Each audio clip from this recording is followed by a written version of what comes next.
The views and opinions expressed on any program are those of the producers and/or the persons appearing on the program, and do not necessarily reflect the views and opinions of FRC Media, Bristol Community College, or the City of Fall River.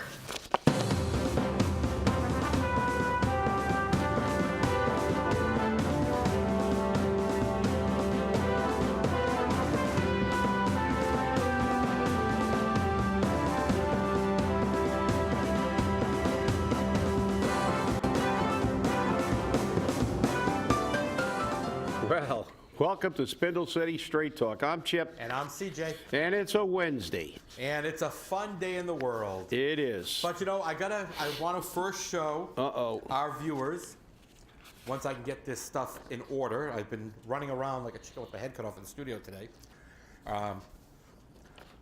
Couple of interesting bits of the Commonwealth. There is a new map governing the Commonwealth. And I truly believe that our viewers would love to see that map. So I'm going to bring it up. And here is the new map of the Commonwealth.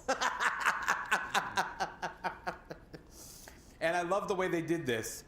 I mean, Fall River is in yellow there. As you can see, it's actually Fall River, New Bedford, and Taunton. Right next to the Cranberry Bogs, next to Gillette Stadium, and that's West Portugal. We have been redesignated. You know, and then of course you got White Florida, which runs from Wareham up to about Truro.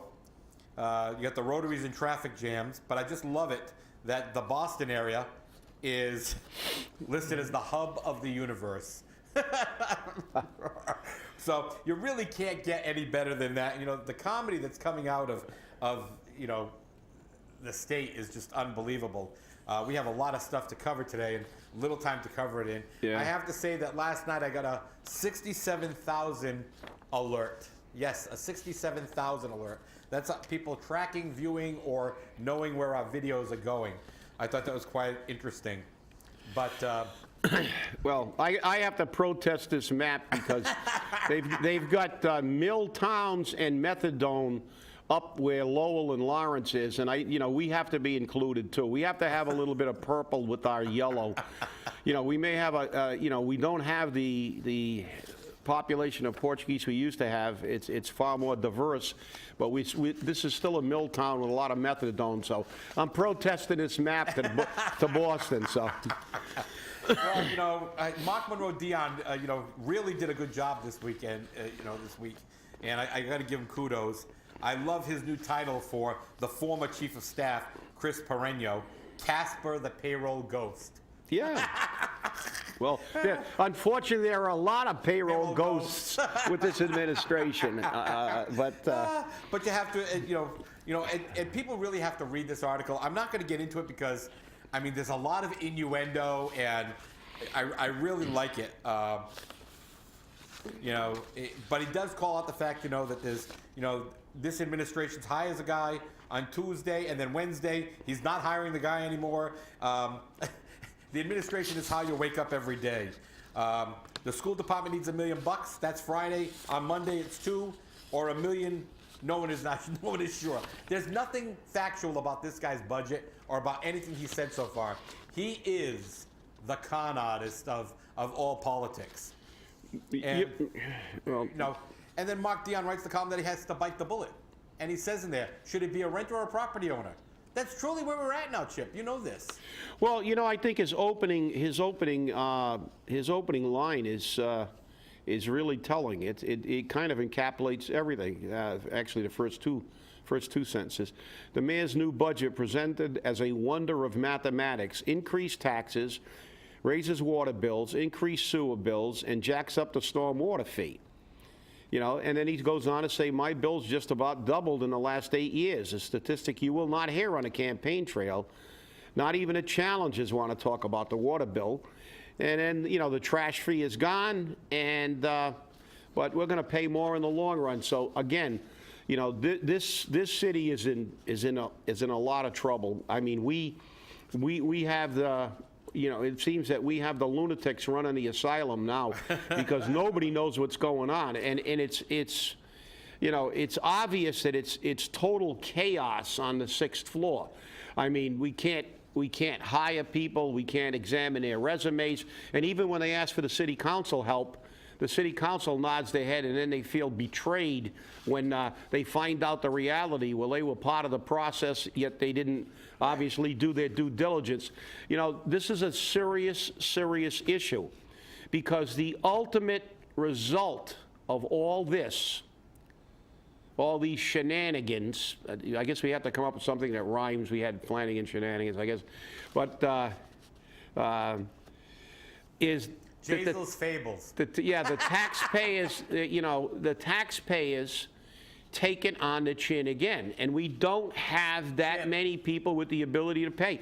I mean, it's reached the breaking point and beyond. Chip, we're not taking it on the chin anymore, okay? Yeah, well, and with no. And let me tell you something. They're not lubing you up either. That's right, with no Vaseline either. And the thing is that what bothers me, what really disturbs me about this, and Marc Monroe Dion wrote 2 really good columns. I encourage everybody to check those out.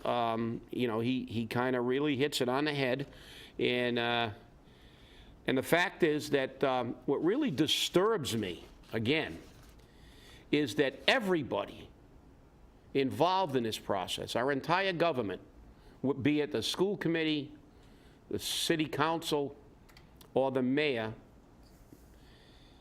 nobody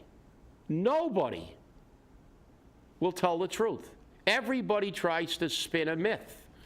He's still trying to make numbers work that don't work. We got a city administrator that gets in front of the city council and says, our numbers are probably wrong, but we're going to appeal anyway, but we'll probably lose, which, as we said on a previous show, is code for, look, you idiots, we're just going to delay this crap until after the budget's through, and then when the city councilors can vote on a budget, and then later on when they find out everything they voted on was absolute BS, they can all go, we were betrayed, these numbers weren't accurate.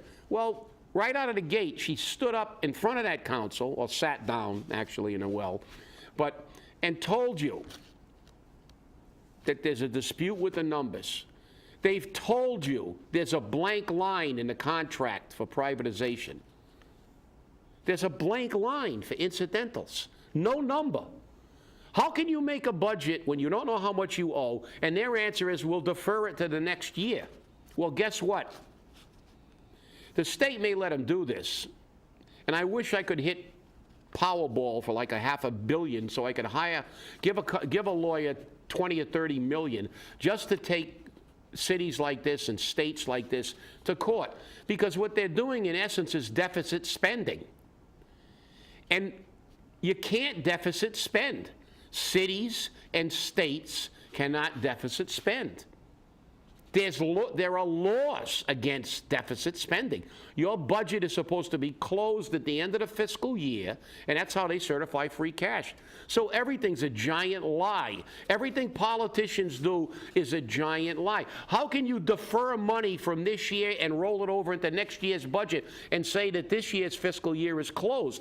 They're deficit spending. And the problem is that deficit keeps increasing and increasing and increasing, and the only people who are expected to pay for these follies are the taxpayers, and soon there will be none, except our rich 1%ers. But Maura Healey said it very well in the letter to me.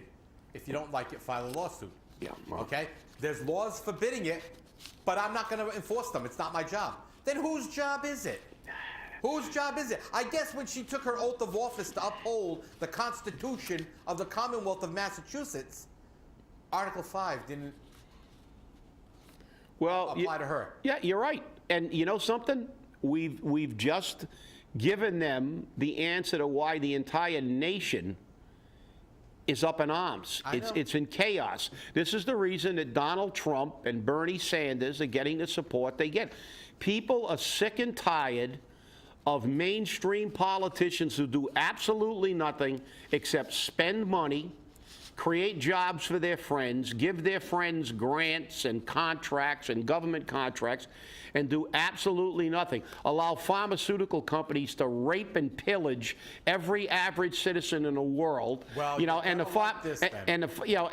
hospitals. There was just a thing on the national news last night that 80% of the hospital bills you get have errors in them. Yes. You're overbilled. 80%. And oh, by the way, while we're at it, before we segue, and we got 20 minutes, but CJ called me yesterday to tell me that our Walmart has the highest prices of any Walmart probably in New England. And you know why, everybody? And I had a friend of mine that said, oh, no, that's impossible because Walmart has a thing that it can't be more than 3% more than any other store. Well, there's also a loophole, and there's always a loophole. That's right. Because now our geniuses, our economic geniuses, who impact us financially directly by having Kenny the never saw a tax rate that I didn't love, get up in front of the council and always say we have to pay more taxes, we got to pay, even though we don't have the money, but because he's making plenty of money between him and his spouse. They're making probably well over around $500,000 somewhere. Yeah, the parking garage with the check. But that's a direct impact on our pocketbook. But now let's look at the indirect. Those nitwits caused Kmart to close. When Kmart closed, it removed their only competitor because Walmart is a predatory business. They go in and they lowball prices to run everybody out of business, and then when they run everybody out of business, they can jack the prices up again. Well, Kmart has a proviso that if there's no competition within an area, and if one of their stores is X amount of distance away, that 3% doesn't apply. So, CJ, why don't you tell us what you were told, how much more? And you know, now, so Kenny Fiola, thank you for increasing indirectly the cost of everybody who lives in Fall River. Not only thank him, you got to thank the city council. Oh, well, Every one of them voted for it because, oh no, Market Basket's going to bring jobs. Yeah. This mill's got, this mall's going to bring jobs. You know what? Here's the rule. If there is no similar retail establishment within a designated area around a Walmart store, that area around here is between 5 and 10 miles. And it cannot be another Walmart. They can have their list prices in the store 2 to 3 cents below manufacturer's suggested retail. So you know when you watch The Price is Right and they say this price of rice-a-roni is $1.99 a box? That's the manufacturer's suggested retail price. So Walmart can sell it at $1.97 or 98. You ever wonder why everything's like 97 cents in a Walmart store? Yeah. That's why.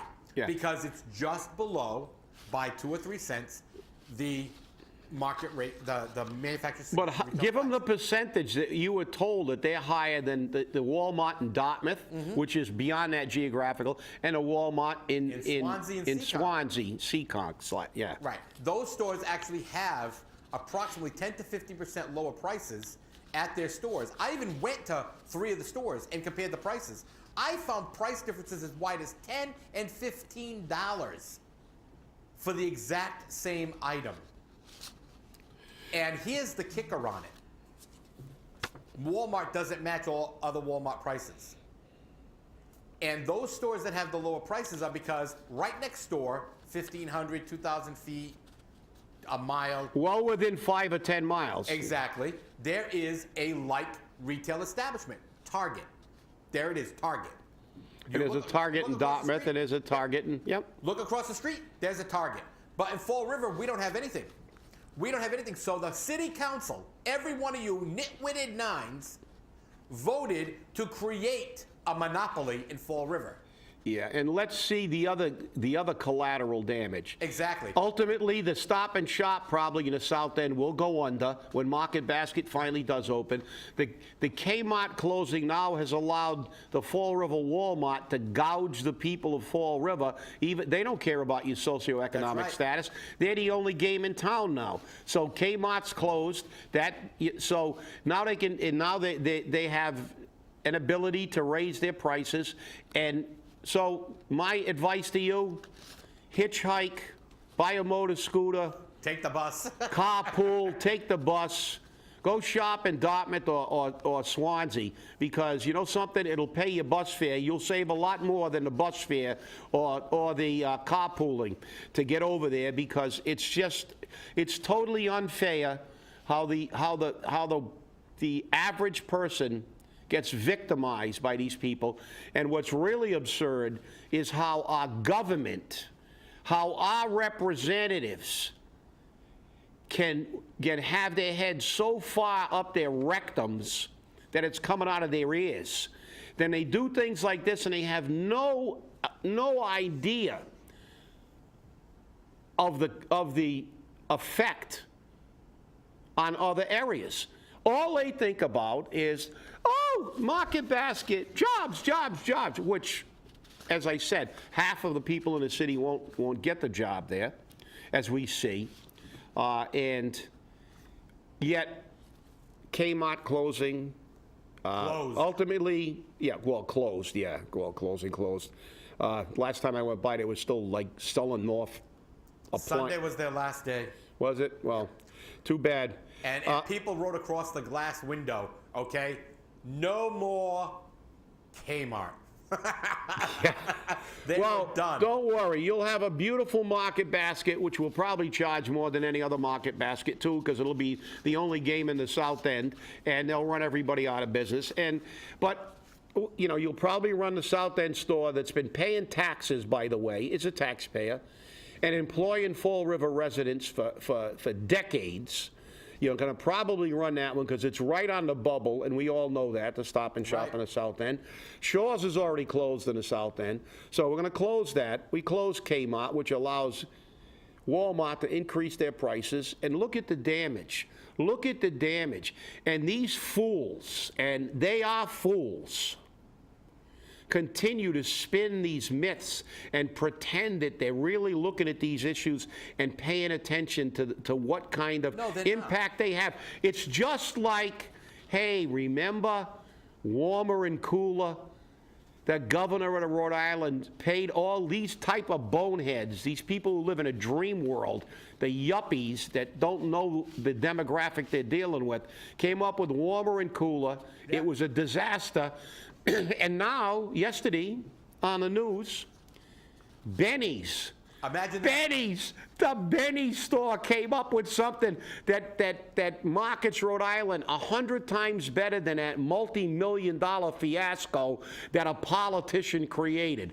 Moral of the story is, you get a bunch of people, the commercial cost nothing. They were just Rhode Islanders, and they did the commercial themselves. With a song that was created years ago. With a song that was done in the 80s, written in the 80s, and it's 100 times better. Yeah. That moral of that story is what we always say: don't ever give the government money. Nope. Don't ever let them do any more than they absolutely have to. And I'll tell you, people, it's time to really start paying attention, because this budget, if this budget is approved, everybody deserves to go to the gallows. Well, you know, and it's interesting because as I'm on the show, as you see me looking down, I'm texting back and forth with WJAR 10. Because as you know, we work with them very well. And it's in regards to this story, and I'm putting this up on the screen. This here is a U.S. Department of Education Office of Civil Rights complaint filed against the City of Fall River School Department. Imagine that, another wasted time, because the people in the Fall River School Department want to treat our students that are differently abled differently. And, you know, my question when I closed this, my column yesterday was, the writer's question is education in Fall River only for the healthy and mainstream able? Or is it for everyone? These actions appear to favor the prior. So if you are differently abled, go somewhere else. Fall River only wants your IEP money, but not to spend it or treat you like a normal child. What an epitaph and sign-off for Meg Mayo Brown. Under her tutelage, okay, under her administration, under the administration of C. Samuel Sutter, and Mark Costa, Melissa Panchley, Gabe Andrade, Joe Martins, who are currently on the school committee, and of course Bob Maynard and Paul Hart from the previous committee, they allowed the Fall River School Department to discriminate blatantly against a child in a wheelchair. This is how your children are being treated by the city of Fall River. Not one of them has come out with a comment publicly, and as far as I've been able to determine, no private comments were made to the mother who filed this complaint. And this is not filed with MCAD, who takes 500 years, the Mass Commission Against Discrimination, to do anything, and when they do something, it's, well, there's nothing we can do. This is with the U.S. Department of Education, the Office of Civil Rights. When they find you guilty, they slam you. And they slam you not only with plans of correction, but they slam you with money. So maybe there'll be another $2.2 million that's not included in the budget that they'll have to pay. This is ridiculous. It is. And you know, they deserve it because they were warned about this situation. You know, they were told about it, and it happened more than once. And you know, this is the direct result. So I don't know what's next on the agenda, but Charlie Baker. That's the one. Charlie Baker signs it the healthcare law to avert a ballot question. Our great governor. Our man, our governor who doesn't like Donald Trump, of course, because wants to shut the voter down now. He was a CEO of a healthcare company before he became governor. This is what we elected, people.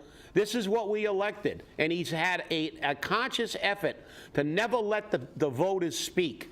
And this is it. Governor Charlie Baker signed an emergency measure Tuesday to provide millions of dollars to struggling hospitals, effectively sidelining a ballot question that would have mandated how much hospitals can charge for their services. Well, there you go, taking care of all his friends and stockholders in the healthcare industry that has another industry that's been killing the people for years, charging them, going up 5,000% on medications, charging them astronomical fees for services, doing, you know, unnecessary testing. And by the way, at that story that was on the national news last night, billing you with 80% of the bills having overcharges in them. So, again, thanks a lot, Governor Baker. You don't have my vote. You never did. You never will.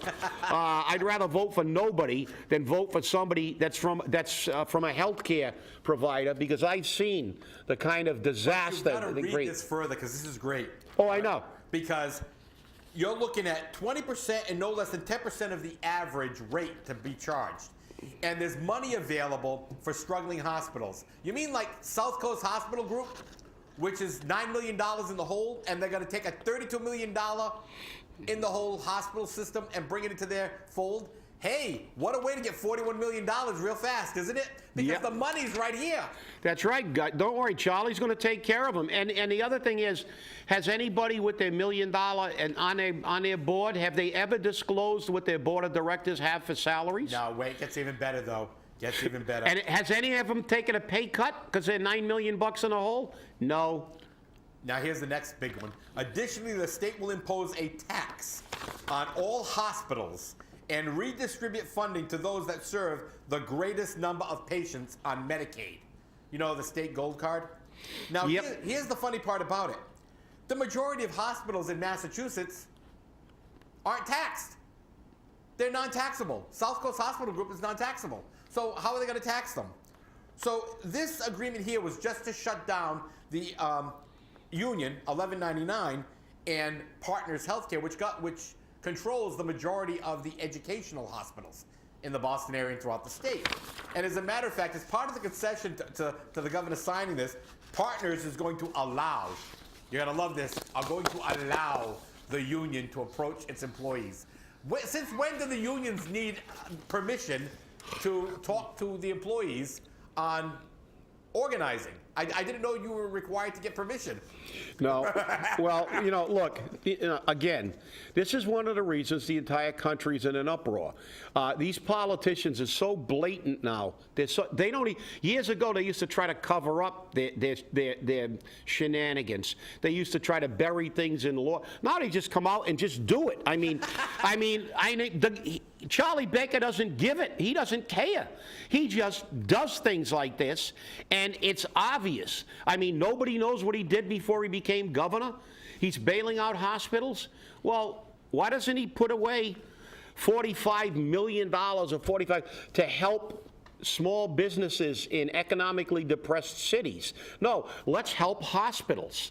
Let's help hospitals that pay their board of directors $500,000, $1 million to run hospitals that are in the red. And I'm going to give you a little history lesson. Many, many years ago, all the state hospitals run in the red because people get paid way too much, especially management, not the nurses and the people who do the work. But there was only one hospital in the state of Massachusetts that operated in the black. That was Lakeville Hospital. And I know you're familiar with this, CJ. Yes, I am. Lakeville Hospital was the only hospital in the state of Massachusetts, in the state hospital system, that was actually running at a profit. And you know what the state did with it? They didn't use it as a model to fix all their other state hospitals. Nope. Oh, no, not our politicians, because who gives them their campaign donations? All the rich guys. So you know what they did? They sold the only profit-making hospital in the state of Massachusetts to a private hospital group. And you know what happened to that hospital? Because I actually knew the president of the nurses union there. They walked in on a Friday, said they're taking over, and they said everything's going to remain the same in this hospital. We're going to do the same kind of business. We're making profits, except everybody's salary's getting cut. Everybody's benefits are getting cut. And if you don't like it, leave. Leave. And most of them did. Most of the people with state seniority went to other hospitals. As a matter of fact, we bumped the crap out of everybody. And this is what our government does, and they say they worry about the people. They screw the working man every which way, sideways, upside down, and no Vaseline, ever. Never. And those people got virtually no warning. They were told, now you have to bump other people in other areas. Some of them drove as much as almost 100 miles one way to keep their state jobs because they were going to work doing the same job on a Monday that they did on a Sunday. Right. For half the price and half the benefits. And this is what they do. This is what government does. And, this is why we need people to run, and you can't run because it takes money, and it takes money from the rich people. And you got a guy like Baker. This guy is just, I've never seen anybody that makes it so obvious that he's taking care of all his friends in the healthcare industry. Anything that's got the healthcare, you can guarantee Charlie Baker's taking money out of your pocket and my pocket and sticking it in his rich friend's pocket.